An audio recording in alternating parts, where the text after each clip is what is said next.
Hello बच्चों, मैं विदुषी त्यागी आज आपके सामने हिंदी ग्रामर चैप्टर नंबर 10 लेकर आई हूँ।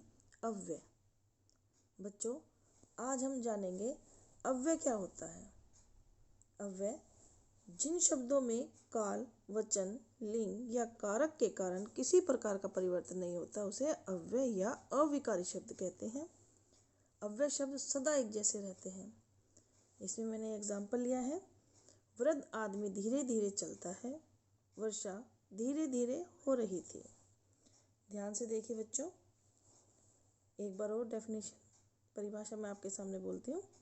जिन शब्दों का रूप, लिंग, वचन, कारक, पुरुष, काल और वाच्य आदि के कारण नहीं बदलता उन्हें अव्यय कहते हैं।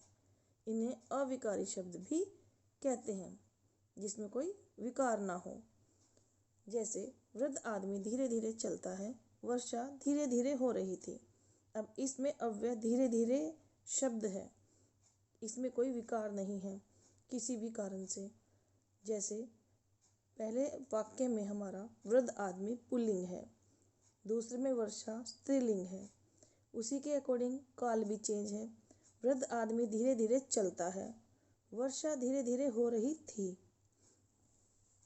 तो ना तो काल की वजह से और ना ही पुल्लिंग और स्त्रीलिंग पुरुष की वजह से हमारे सेंटेंस में, हमारे वाक्य में कोई चेंज नहीं हुआ है। धीरे धीरे शब्द में कोई चेंज नहीं हुआ है। अर्थात अविकारी शब्द वो शब्द होते हैं जिनमें कोई विकार ना हो। अव्यय के 4 भेद होते हैं। कौन कौन से? नंबर 1 क्रिया विशेषण, नंबर 2 संबंध बोधक, नंबर 3 समुच्चय बोधक, नंबर 4 विस्मय आदि बोधक।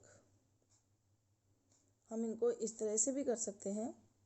नंबर 1 क्रिया विशेषण अव्यय, नंबर 2 समुच्चय बोधक अव्यय, नंबर 3 संबंध बोधक अव्यय, नंबर 4 विस्मय आदि बोधक अव्यय। अब हम इनके बारे में पढ़ेंगे। क्रिया विशेषण अव्यय होते क्या हैं? क्रिया विशेषण अव्यय क्रिया की विशेषता बताने वाले शब्द क्रिया विशेषण कहलाते हैं। जैसे खरगोश तेज दौड़ता है, सपना उधर जा रही थी, ऊंट धीरे धीरे चलता है। पहले वाक्य में तेज शब्द दौड़ता है, क्रिया की विशेषता बता रहा है। दूसरे वाक्य में उधर शब्द जा रही है, क्रिया के स्थान संबंधी विशेषता बता रहा है। तीसरे वाक्य में धीरे धीरे, ऊंट के बारे में बोला है ना, ऊंट धीरे धीरे चलता है। जो धीरे धीरे शब्द है, चलता है, क्रिया की विशेषता बता रहा है। अतः तेज, उधर, धीरे धीरे क्रिया विशेषण है। नंबर 2 हमारा है संबंध बोधक। संबंध बोधक अव्यय क्या होते हैं? जो अव्यय शब्द वाक्य में आए संज्ञा या सर्वनाम के बाद आकर उसका संबंध दूसरे पदों से प्रकट करते हैं उन्हें संबंध बोधक अव्यय कहते हैं। जैसे मेज के पास कुर्सी है, सेठ भिखारी को कपड़े देता है।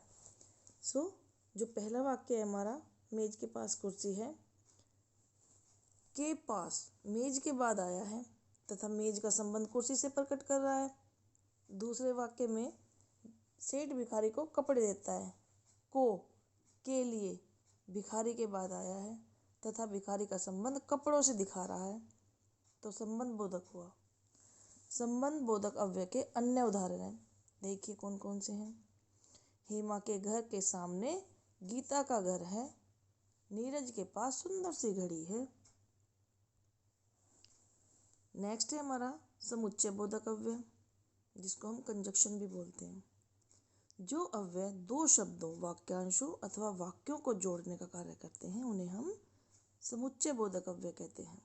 जैसे पंकज और पल्लवी घर जा रहे हैं, इसमें कौन सा है? और, क्योंकि इसने वाक्य को जोड़ा है। पंकज और पल्लवी इन 2 शब्दों को जोड़ा है। नेक्स्ट, अपनी हिंदी की पुस्तक पढ़ो अथवा सो जाओ। यानी या तो पुस्तक पढ़ो या सो जाओ। इसने भी तो जोड़ा ना, कंजक्शन का काम किया है, यानी समुच्चय बोधक। नेक्स्ट है हमारे पास विस्मयादि बोधक अव्यय। जो अव्यय शब्द हर्ष, शोक, घृणा, भय, क्रोध, लज्जा, खुशी आदि मन के भावों को प्रकट करते हैं, उन्हें हम विस्मयादि बोधक अव्यय कहते हैं। जैसे वाह तुम मैच जीत गए, हे भगवान कैसा अन्याय है। इस तरीके से बच्चों अभी आपको इतना ही पढ़ना है, हमें इतना ही जानना है कि अव्यय क्या होता है और उसके कितने भेद हैं। तो अव्यय आपको पता चल गया। अविकारी शब्द जो होते हैं उन्हें हम अव्यय कहते हैं। अव्यय और अविकारी शब्द एक ही बात है, जिसमें किसी भी काल, वचन, लिंग या कारक के कारण कोई परिवर्तन ना आए। ओके। और भेद कितने हैं? 4 भेद हैं। क्रिया विशेषण, समुच्चय बोधक, संबंध बोधक, विस्मयादि बोधक। नेक्स्ट है हमारी बुक एक्सरसाइज। ये आपको क्वेश्चन इजीली पता चल जाएगा कैसे करना है। अव्यय के कितने भेद होते हैं? नाम लिखिए। अव्यय के 4 भेद होते हैं, क्रिया विशेषण, समुच्चय बोधक, संबंध बोधक और विस्मयादि बोधक। नेक्स्ट है क्रिया विशेषण किसे कहते हैं? उदाहरण सहित लिखिए। अभी मैंने आपको समझाया, आप करेंगे। नंबर 3 संबंध बोधक अव्यय के 4 उदाहरण लिखिए। नेक्स्ट क्वेश्चन हमारे पास है सही क्रिया विशेषण छांटकर खाली जगह भरिए। देखिए बच्चों, अगर हम सेंटेंस पढ़ते हैं तो हमें पता चल जाता है किस तरीके से वो कहाँ पर क्या आना है, कौन सा क्रिया विशेषण आना है। कुणाल डैश आया है, क्या आएगा? कुणाल अभी अभी आया है। सुबह जल्दी उठा करो, ट्रेन अचानक रुक गई, घोड़ा तेज दौड़ता है, मैं वहाँ पर बैठूंगा, मैं वहाँ बैठूंगा। सो स्टूडेंट्स, अब आपको चैप्टर को रिवाइज करना है। Okay, bye bye. अच्छे से पढ़ना है।